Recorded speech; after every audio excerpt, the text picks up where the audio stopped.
For months now, we keep telling you, don't doubt the mechanic, and it's over and over again. My name's Tim Wheaton. Welcome to Kicking It with Tim and the Mechanic. Joined as always by Brandon Catino. Brandon, how you doing today, sir?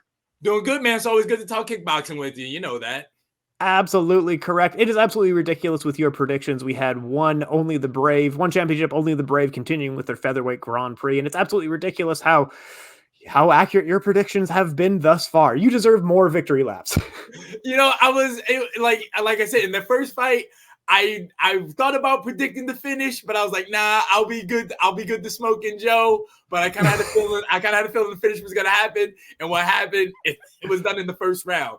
It was a good fight. I kind of maybe thought that, he maybe would have got it. He maybe was gonna get out there in the second round, but like I said, man, Smoking Joe, like I say, he is a slow starter, and I think that's what got him.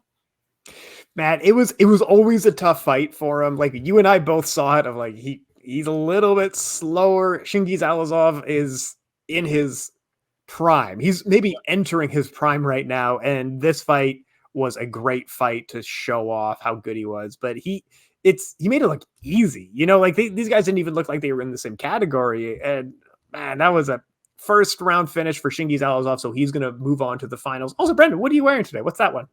Oh, this is one of my originals, man. Tune-Up Crew shirt for the fans. Like I said, that's the name of my basically my fans. They're the Tune-Up Crew, since I'm the mechanic. Yep. So I got the Tune-Up Crew. So like I say, this is something that people can watch. They can order on Fighters First .shop as well. It's in there. There's one of the originals. We'll have the link down below. That's a good one there. So Chingiz Allazov moves forward, but now he's got the toughest fight that he'll have in his career, because Sitthichai had a more dominant victory against Davit Kiria. This time he didn't knock out Davit Kiria, but it was more dominant than maybe his knockout victories over Davit Kiria. He landed a head kick, he got a knockdown, but again, just absolutely outclassed him. Sitthichai looked flawless. He looked incredible in this fight. What did you think of it? Hey, man, like I said, Sitthichai is going to be Sitthichai, man. Killer Kid was out there. Like I told you, I said Sitthichai is going to breeze right through this guy. Saying, I don't want to disrespect Davit Kiria, but I got to disrespect him. It's just like I said, man. We've seen this fight 2 times. I just knew, man. Like Davit Kiria was saying, like, oh, he knew how to fight Sitthichai. Well, if he knew, he sure definitely didn't show us. It was just Sitthichai all day. And unlike it wasn't a first round blowout like we saw in the previous fight, he had the full time to show some skills. He had every opportunity. There was never an opening. There was never a moment for him to really come into his own. You know what I mean? Yeah. Yeah, Sitthichai just runs a good system. He runs a good game. So now in the featherweight final, which I know I've been excited about this tournament. This is such a good tournament. Chingiz Allazov will be facing Sitthichai in the finals. Now that you've seen Chingiz Allazov absolutely murder some people, some big knockouts coming in, do you want to change your prediction at all? No, man. I told you, man. I told you this was supposed to be the Sitthichai revenge tour. It's still going to be the Sitthichai revenge tour, because he's going to beat Allazov. Then he's going to fight Superbond, get his revenge on Superbond. He's going to be your new champion. And then he can get Murat. He can get those hands later on.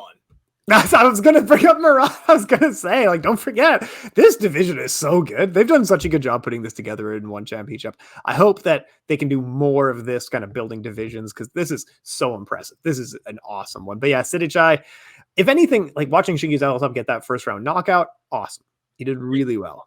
Yeah, I really want to say, Chingiz Allazov definitely, he definitely has grown on me, because like I say, I really didn't know that much. I didn't really know that much about him before the tournament even started. But seeing how I knew who was in the tournament, doing my research, seeing making the picks, think about who I think is going to win. He's definitely opened up my eyes to him. So I think he's very talented. But like I said, I just think Sitthichai is just a step above.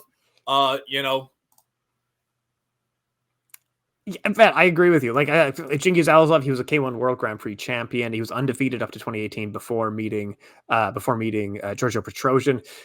Sitthichai has so many titles, I can't list all the titles on air. We don't have time to list Sitthichai's titles. You know what I mean? It is ridiculous. I think I agree with you. This is probably a revenge tour. Superbond's out there. Merritt Grigorian's out there. it's such a fun division. This is just Yes. getting cooking at this point. I am excited for this one. But we also have a really cool fight that was announced this week with Glory and Glory Rivals. Glory Rivals was the initiative in which Glory was saying that we are going to compete with other kickboxing organizations. Our champions will fight champions in Enfusion and fight champions in Rise. And the first one of these ones will be Tiffany van Soest will be defending her super bantamweight title from the champion from Rise, Manazo Kobayashi.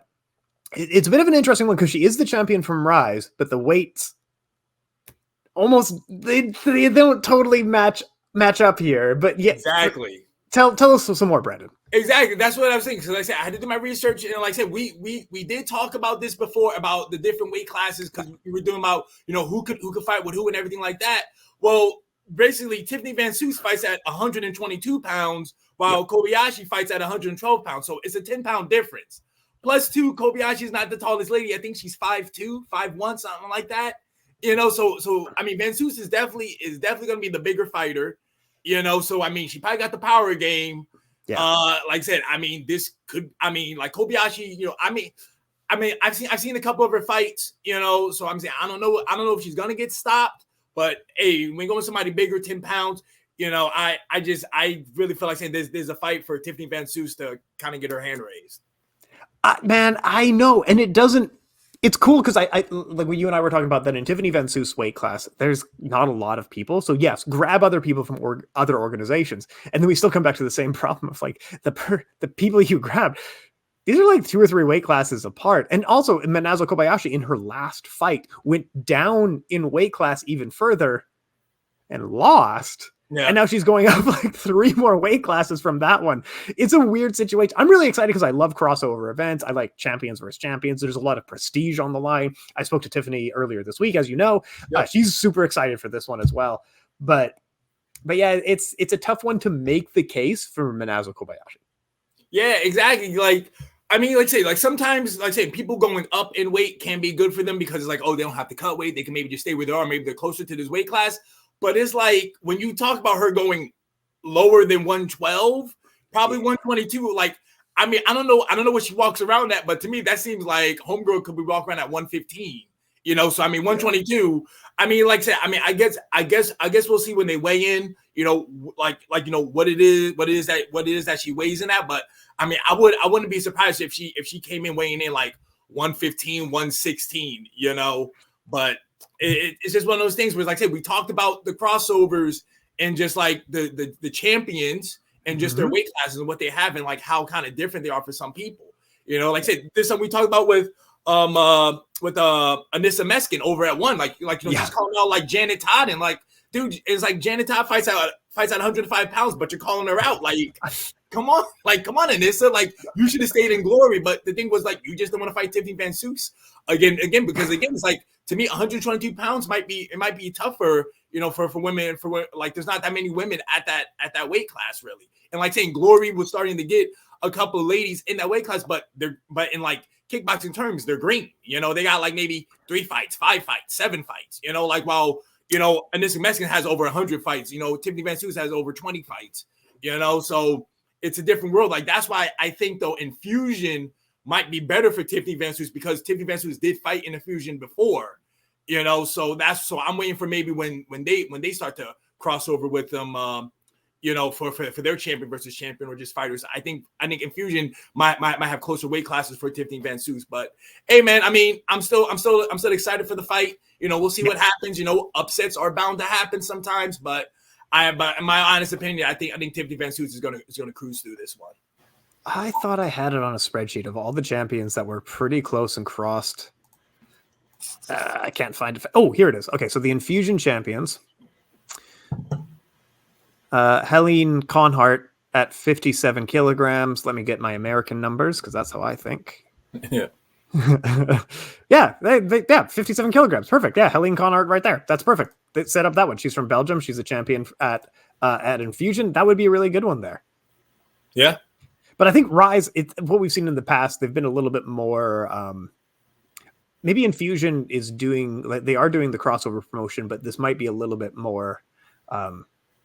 Rise seems okay that their champions might get embarrassed. They allowed Petch to come over and beat up their guys. You know what I mean? Like, they had to have known that Petch was a bad matchup. They have to know that this is a bad matchup. But I think there might be an attitude of do whatever the hell you wanted of Japan, because no one from Japan is watching. We don't care what other people do outside of Japan. Our fighters fight in Japan. We're only on TV in Japan. Yeah. I don't know. Maybe that's wrong, but like I think there's more pride on the line for Enfusion. Yeah. I'm wrong here. Like I said, I mean, we shall see whatever what goes on with the other fights. Like I said, this is just one fight of the collab. So we'll have to see what other fights come out. And that was the interesting thing that Tenshin Nasukawa was saying, basically that K1 was told, like, Strikeforce and Bellator and whoever else wanted to, and they told Glory as well. So like, yeah, as long as you don't broadcast his fight in Japan, we don't care. Like, just, you can do whatever you want with him. You can have him if you want. And he was doing that world tour just before the pandemic. And then now not so much. Now he's switching over to boxing. Any thoughts on that at all? That was news this week. Well, like the only thing, again, like we go with about like, when he was talking about like, like he wanted to do stuff with Glory and everything like that, again, is like, dude, who is there for you to fight? Because it's like you're saying, he fights in the 120s. Like Glory's lowest weight class is 143. Yeah. So that's why I'm just like, who are you going to fight? In Glory, like, who are you going to fight in Enfusion? Because I don't even think Enfusion goes that low. So that's why like when I saw that, I was just like, okay, like I can get you talking about, all right, Bellator and UFC because they got flyweights, all right, 125, all right, we can make that happen. If you wanted to jump into MMA or those guys want to do some kickboxing fights with you, like how what's his name? Not who Sergio Pettis just fought. Give me a minute. Kyoji Horiguchi. Kyoji Horiguchi. Yeah, Horiguchi, because I'm saying, like, he did a kickboxing fight, with Rise and everything like that, because he was the Rise MMA champion, but he did a kickboxing fight with them. So like, say, like somebody like that, like he can cross over, but he does MMA. Like, I don't know if Tenshin was planning on doing a MMA fight, but just kickboxing wise is like, who's in your weight class and all these other promotions that you were talking to, like Glory and Enfusion, they're too big for you, my guy. Like, I'm saying, like, we saw what happened with you and Floyd Mayweather in the exhibition. We saw what happened with you and Gomi. Like, these guys are bigger than him. Like I'm saying, like these guys came in being like 150, 155. While, bro, you probably walk around at like $125. Like, like that's all. Like that's all I'm just trying to get at is just like, it's like, yeah, bro, like, to me, you are going to get embarrassed because these guys are bigger than you. And it's not like these guys are scrubs. Like, these guys are dudes who know how to fight. Like, I would understand if it was some dude who just came off the street and he was 20, 30 pounds more than you. Yeah, sure. You could probably wipe the floor with him. But Floyd Mayweather, probably, the pound for pound best boxer ever, or at least best defensive boxer out there. And he got Takanori Gomi. I mean, the dude knows how to throw, man. He got knockouts, so that's why I'm like, all right, dude, go to boxing, but he's going to go with people in his weight class. So this is why, like, I can't judge him on those two fights because those guys were bigger than him. Like, let's see people his own size. That's true. Yeah, both Floyd and Takanori Gomi were far larger than him. They were exhibition bouts, but yeah, it's hard. That Takanori Gomi one was such a letdown because you want to see this guy who's converting into boxing is kind of a slam dunk. You know what I mean? Like, Takanori Gomi getting outstruck by like Nate Diaz. I don't know. Maybe just I don't know. He beat up Hideo Tokoro, who I love. Hideo Tokoro. He's not a boxer. He's not a striker in any way. So yeah, I agree with you though. That's a good point that I didn't even realize before. What weight class was he going to fight in? Like there's no one in Glory. Petch is the smallest guy they have. That's not it. Enfusion doesn't have anything below 65 kilograms is their smallest weight. Exactly. That's why like when I saw that's why I tweeted out to you saying interesting, because it was like, well, who was he going to fight? Like, or were they, or because like I remember in Glory, and which I know is true. Like, I felt like Victor Pinto, when he was there, like 143 was too big for him anyway, because then once his contract was up, he went to K1, and I think he's fighting at a lower weight class now anyway. So I mean, you do have those guys who I think do go up to Glories, weight class, but it's like that's the lowest that they got. Like I don't think there's really a yammering for anything in like the 130s. Yeah, that's a weird one. That he said he got offers. He was in discussion, but what were the big organizations looking at? Like he's crossing over to MMA, I guess. But if you can't broadcast his fight in Japan, what's the point of signing Tenshin Nasukawa? It's to bring in fans from overseas. It's to bring in new fans because he is a draw. He's a star. But if it's not going to be broadcast in a place where he's a star, like you and I know Tenshin Nasukawa. Right. You know what I mean? I'm like, that's it. But yeah, maybe he fights. I think it's like even a TJ Dillashaw, I want to say is a fun fight. I think TJ's way bigger than him. Yeah, I mean, TJ, you would fight. I mean, TJ Dillashaw fights at 135. Really, he made the cut down to 125, but he fights at 135. You know, like he's still gonna be bigger than him. You know what I'm saying? That's a guy who probably like Dillashaw probably could walk around at like 160. You know, regularly to cut down to 135. So that's why to me it's like if they're not somebody who fights at 125.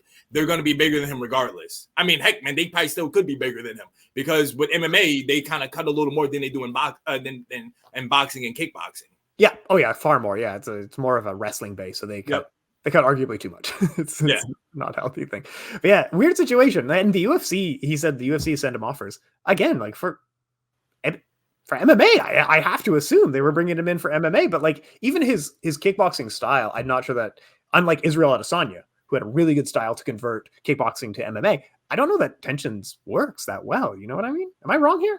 Yeah. Nah, I got you, man. I'm not gonna lie. Like, I'm not gonna lie with the big fight coming up with him. I was team tension, but now kind of looking at the fight, I think I might be swaying the other way. Takeru all day. He is so good. He's got so many K1 titles. Yeah. Yeah, I mean, when we get close to that fight, I'm gonna tell you why I'm kind of leaning towards Takeru now, but I'm gonna save that because it's something we've talked about before, and I'm looking at. I'm like, I think I maybe was looking at the highlight reels and not really looking at the fights, but we'll save it for another day. All right, the good stuff. No, co-sign. We'll just keep teasing him. We'll keep leading him on. Also this week, Tiffany van Soest, that's what we were talking about. So also this week, we have One Championship has announced that they are doing their light heavyweight kickboxing bout, and because it's kickboxing, we love to cover it. We have in this one the reigning champion Roman Kryklia, and I'm sorry about butchering it, is going to be defending against Murat Aygün. I mean, I gotta say, this is a pretty fun banger of a fight. Roman Kryklia is so much longer. He's so much bigger. He's an overall better striker. I feel like Murat Aygün is so he's like a new age Igor Vovchanchyn. This guy can throw down. He's tough as nails. I'm not sure that he's an overly talented kickboxer. Especially, I think he's going to lose to Roman all day. What do you think of this matchup? I think it's going to be and still. With the way how kickboxing is sometimes, man, I feel like everybody's all scattered where they are. I don't think one has the deepest, maybe light heavyweight division. So you're going to get fights like these here and there. And I guess you could say this is a showcase fight for their champion. Yeah, there was a reason they didn't put it as the headliner on this card. They probably understood that this was a showcase for him. So yeah, we won't cover that one too much, but yeah, I co-sign with you all day. That's a good fight for him. Also, Glory has signed Enfusion fighter Nordine Benmo, and he'll be making his debut at Glory 80. Oh, hang on here. I had some notes on it. Hang on. Hold your horses. He's going to be fighting Guerric Billet from France. Benbow has been a top Enfusion fighter recently signed. He's fought all the top names on his record. He's fought the boys. He's fought the guys here. He's fought Superbot, Andy Semler, Tayfun Özkan, Muhammad Jiraiya. He's fought everybody on the highest level, and now he's coming in at Glory 80. What's your thoughts on Nordine Benmo? If there was an all violence team in kickboxing, Nordine Benmo will be on it. Like he should be on your list. If there was an all violence team, he's on it. That guy is action packed. To me, he's never in a boring fight. Always brings it. Same, been a fan of. Like I said, I probably want to say my favorite kickboxing fight is him versus Muhammad Jiraiya in Enfusion. Like that fight was just bananas. Like I said, like I know we talked about this fight before, but I'm saying, guys, if you haven't seen it, go watch it. You'll thank me later. It's on YouTube. He was so young in this fight too. Like how old was Muhammad Jiraiya here? Like 9? He looks so young. Yeah, but like you said, Nordin Benmo's fought a who's who. Like at first when I saw this signing, I was a little thrown off because I was like, oh, because it said that he signed for a 9-fight deal, and I'm like, well, isn't he still an Enfusion fighter? I just thought, oh, he'll just be with Glory for 9 fights. But then I think I read the news, the details on it. And I guess he became a free agent, and now he signed with Glory. So I think he's a Glory fighter because of his management kind of said it. So I think he's now a Glory fighter, but they're still kind of trying to say that this is a Glory Rivals type deal. Okay. No, you're absolutely correct that it was like the two pieces of news came out at the same time of like, we're doing crossover fights with Enfusion. Also, we've signed Enfusion fighter and we're announcing him as Enfusion fighter. He's a top fighter from Enfusion, but it sounds like he's just straight up on Glory contract. This wasn't part of Rivals because the thing was like, if you're doing a crossover thing, why are you signing a guy for 9 fights? Like that don't make sense. So to me, it's like, I think he's a Glory fighter. He signed for 9 fights with Glory, and we'll see. But I mean, hey, maybe. But I mean, we'll see what happens if we see him in on a Enfusion card down the road. But I think he's I think this is a good fight. Anyway, going to the fight against Guerric Billet. If you guys remember, hey, I asked for the Guerric Billet fight too a while back. I would love to fight him as well, but hey, they didn't call me up. They wanted Nordine Benmo. I'm cool with it. I think it's gonna be a good fight. I probably want to say when this fight comes up. I mean, I'm sure we're gonna talk about the picks, but probably right now, I probably might lean towards Nordine Benmo, just going off of just their fighting styles. I'm gonna go with Benmo because, like I said, Benmo is all action, all the go. Billet I think is a little more technical. But I think he can be a slow starter, but I think Benmo can maybe jump on him. But then again, Benmo has been in all these wars. Man, that wear and tear could maybe be catching up to him. But like I said, we got time before the fight happens, A lot could happen there. But yeah, like you said, he's been in better fights. He's had better losses. He's had better wins. But yeah, I think that's a showcase fight for Benmo. I honestly want to say I think he's just a little bit better than Billet, and I think this is going to be a good showcase fight for him at Glory 80. But that's just me. Maybe I'm totally wrong. If Billet comes out and absolutely smokes him, awesome. I'd be surprised. What I'm saying. All right, so we got all that in the last couple of weeks of kickboxing. What do we have looking in the future? What do you got going on for the next couple of weeks here? Even like I said, I'm just training. Hopefully, guys. Hopefully, I'll have some fight news coming soon. Like I said, we're just training, just waiting for the contract. I've been in talks with a couple of promoters, so just waiting to hear back. But like I said, I'm always staying ready. Like to say, stay ready. Don't have to get ready. So like I said, I just started a fight camp right now. So I'm kind of going on the faith that hopefully, I'll be getting that contract soon. But like I said, just keep following me on the social medias, and you guys will know. Absolutely awesome. We're going to be back with Kicking It with Tim and the Mechanic on the 21st is the next recording. Whenever they come out, we have no idea at this point. That's not us. That's someone else. If in terms of kickboxing on February 20th, you have K1 Crush. Mayu's going to be on that card. There's also a welterweight title will be on that card. One championship, Full Circle, is going to be on February 25th. There's a middleweight MMA championship, light heavyweight kickboxing, and a featherweight Muay Thai one. And at the end of this month, K1 World Super Bantamweight Grand Prix 2022 for the bantamweights. It will have Takaru fighting in an exhibition on it, and that'll be a really good one. So those are the ones that we're going to be covering off in the next little while here, folks. Until next time. I was just going to say, I can't remember. I think it is that last one you just said. I think that's the one where my girl Kana is going to be fighting on that one, right? She's on the 26th one, is it? That would yes, I think you're right. Yeah, so I think in your time zone it's the 26th, and in mine it's the 27th. Yeah.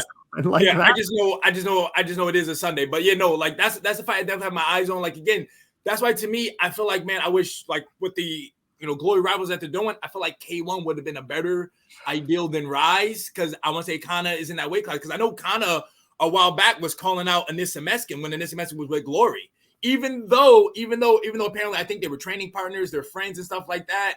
And I just remember Anissa Meskin was a little hurt by kind of calling up, but kind of just saying, "Yo, I just want to fight. Like, it's nothing personal, just business out here. I think we can put on a good show type of deal."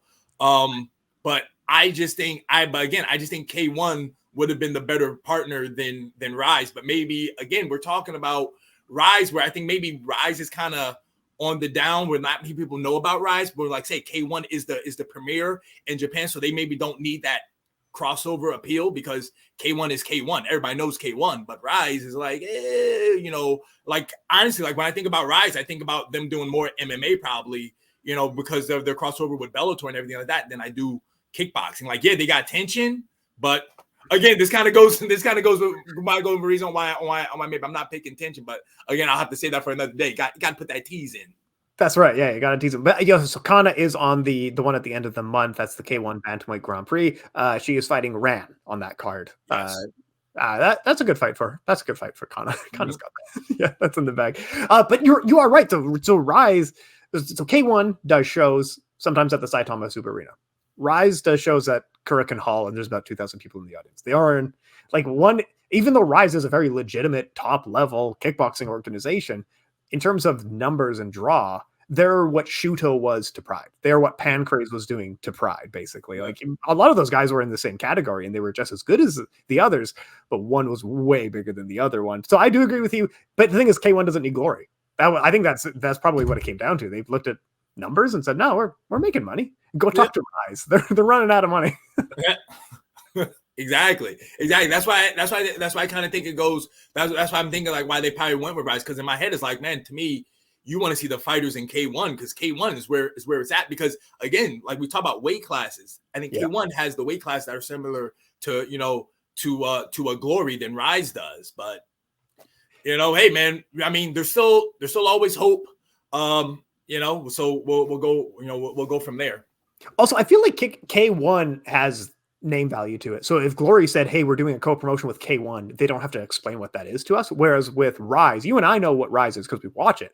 Yep. But every interview, even with Tiffany, like it feels like we have to explain of like, so here's what Rise is. It's this other. Whereas K1, everyone knows. And there's a lot of prestige with the name K1. Even though it's broken and it's not quite the same K1 as it was, there's still name value in that. There's still prestige there. So I agree with you wholeheartedly. K1 and Glory, that's the hookup we want. But I don't know anybody. So what am I going to do? That's it. Folks, make sure to check out the Fighters First store, fightersfirst.shop. We got stuff there coming in, more stuff expanding every day. Links will be down below. My name is Tim Wheaton. You can find more of me at Tim Wheaton MMA. Brandon, give him the last word here. Hey, remember, follow me, guys. B Catino TSMA. You find me on Twitter. You can find me on Instagram. I always say follow me on Twitter more because I'm a little more active there. But hey, you can still follow me on the gram as well. I'll still talk to you if you reach out to me. Again, guys, remember, like, subscribe, spread the word, man. Let's grow this kickboxing thing. We appreciate you guys giving us the views. I'm not gonna say anything, but I feel like we kind of get a good amount of views on the Fighters First network. Maybe people do like kickboxing around here, So hey, man, let's keep growing it, all right? Tell your mom, tell your dad, tell your cousins, tell your whole family, bring them all in. Tell your gym if you train as well. That's right. Absolutely love it. Thank you so much for your time, Brandon. All right.